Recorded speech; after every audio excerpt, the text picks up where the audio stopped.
All right, everybody, it's time for a new thing here. Versus, I've had enough of this guy. It's Boy Green. It's James Wudi. And now, on a week to week basis, we're going to be going mano y mano and debating a New York Jets topic of choice. And today, Wudi, let's get right into it. A topic of choice is, will the Jets be able to rush the passer without Haason Reddick in week one? It looks like he ain't showing up. So now the Jets will have to operate with the pieces they have. But the question is, can they still generate a pass rush without Haason Reddick, or do they need Haason Reddick to be able to generate that pass rush, which maybe is the leverage conversation that we're going to see? So, without further ado, Woody, I think we need to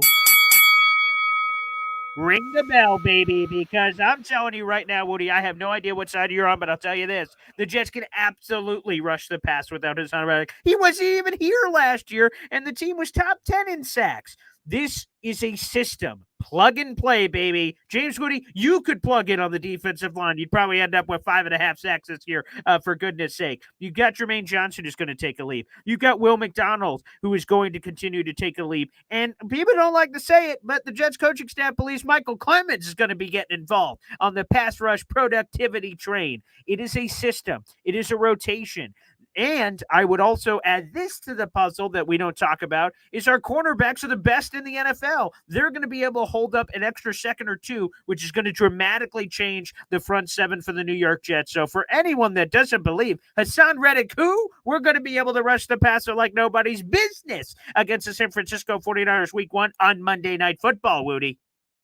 That's so interesting that you say that because last year the New York Jets defensive line was amazing. It was absolutely spectacular. And you know who was there? Brees Huff was there. John Franklin Myers was there. Together, they combined for 13 and a half sacks last year as the New York Jets defensive line did some work. Now we move into this year without that. Okay, who is going to replace the 13 and a half sacks from those two men? Okay, Will McDonald. All right. That's cool. First round pick. Michael Clemens. Okay, we like him. He's scary. Okay. Combined, they have 6 career sacks combined between those two unproven pups that you want to put in a world of big dogs. Okay, we need Haason Reddick, somebody who has actually surpassed that number himself in a season. Okay, last year he had 11 sacks. We need a proven mercenary because what you don't understand, what nobody understands when they talk about this cornerback trio is that they play a lot of zone defense and they are helped out by the best pressure getters in this league. That front four, what they're able to do, generating pressure, makes the lives of Sauce, DJ Reed, everybody easier. We saw it in the Eagles game. Who were I do not remember the corners in that Eagles game, yet they had 4 turnovers because of that consistent pressure from the front four. We need someone the caliber of Haason Reddick, and we don't have it. By the way, who the hell is Brees Huff? Is that a long lost brother of Bryce Huff? But I'm not even going to go there. What about another guy? I didn't even mention him. That's how many guys we have. It's like Oprah Winfrey. You have a pass rush. You have a pass rush. You have Quinnen Williams, baby. He's an all-pro. He can rush on the interior. Javon Kinlaw is a new-made man, a former first-round draft choice. If you want to count up all the former first-round draft choices the Jets have on their defense, Solomon Thomas, you have Javon Kinlaw, you have Quinnen Williams, you have Will McDonald, you have Jermaine Johnson, and shoot, they've got some of those first rounders in the secondary too, like Sauce Gardner, baby. This unit is the real deal. Haason Reddick, would he help this team? Of course he would help this team, but do we need Haason Reddick to rush the passer against Brock Purdy? We're about to find out on Monday Night Football, and I'll tell you this, old Trent Williams, I'm doubling down on the take, baby. Out of football shape. And when you're getting those waves of defensive linemen in the third quarter, in the fourth quarter, he's been like, woo-wee, whew, okay. I'm running out of energy. Must have hit the football treadmill is what I should have been doing over the last couple of weeks. And it is what it is, baby. This, again, I reiterate, is a system. This team is loaded. And you know what? When you mentioned last year that the Jets defensive line was so friggin' awesome, it was. And you're right. We had no-name randoms. We had Tay Hayes and Craig James playing at cornerback, and the pass rush was able to eat up. But sometimes, Woody, in a relationship, there's some give and take. One day your partner has a bad day, another day your partner has a good day. Okay. Now with the Jets front four specifically, not being as dynamic as they've been in the past, that means the secondary could step up, and they're more than capable. Michael Carter II just got the bag. Sauce Gardner's going to get the bag. DJ Reed's going to get the bag, probably from someone else, but that's not the point. The secondary is going to be able to hold down the fort and allow that front four to get home on Brock Purdy more than not. Yeah, we're going to have to agree to disagree because I'm telling you, they need that front four. The rules right now, right, are all favoring receivers, talking about holding. I mean, look at that Chiefs game. Blew the whole game for us when they got that pick, and then they called pass interference after the flag. I mean, the rules really, really favor the wide receivers running those routes. The way that the Jets equalize things are by getting in that backfield, whether or not they actually even get to the QB. Sometimes I don't even want them to get to the QB because JFM getting all those roughing the passer penalties.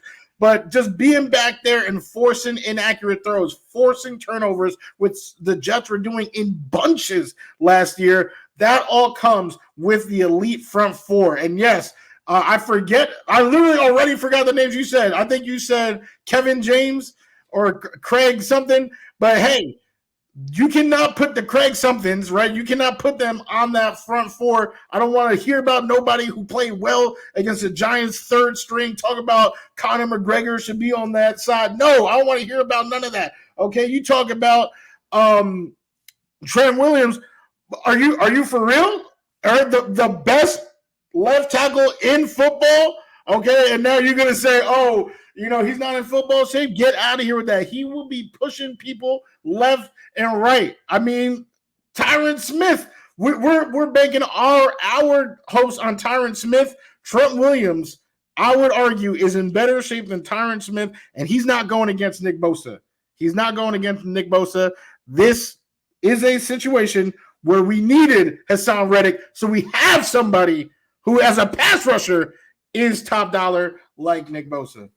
Better shape than Tyron Smith. You need to look at a picture of Tyron Smith. That man is a walking sculpted statue from the gods. But I will say, Wudi, I'm a little surprised when I got into this little battle with you. I did not anticipate getting swayed. You gave a very compelling take. So I have to agree on a disagreeable level because there's no way I can agree with you after all the things you've said. I'm sorry. But you know what? It's not up to me.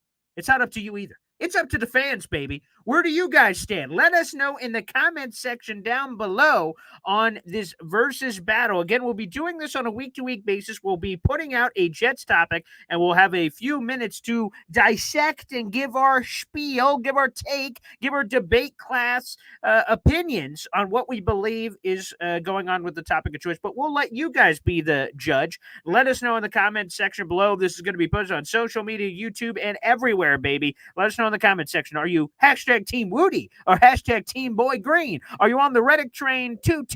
Are you on Michael Clements and Braden McGregor, Eric Watts, Leonard Taylor III, baby? Who knows? You're all these wonderful names. I mean, it's terrific and spectacular. Do you believe in the system or do you believe in the man? Let us know in the comments section down below, and hopefully you guys enjoyed this first rendition of our Versus series here, and shout out to Heavy on Jets for supporting this and making this happen. Thanks, everybody.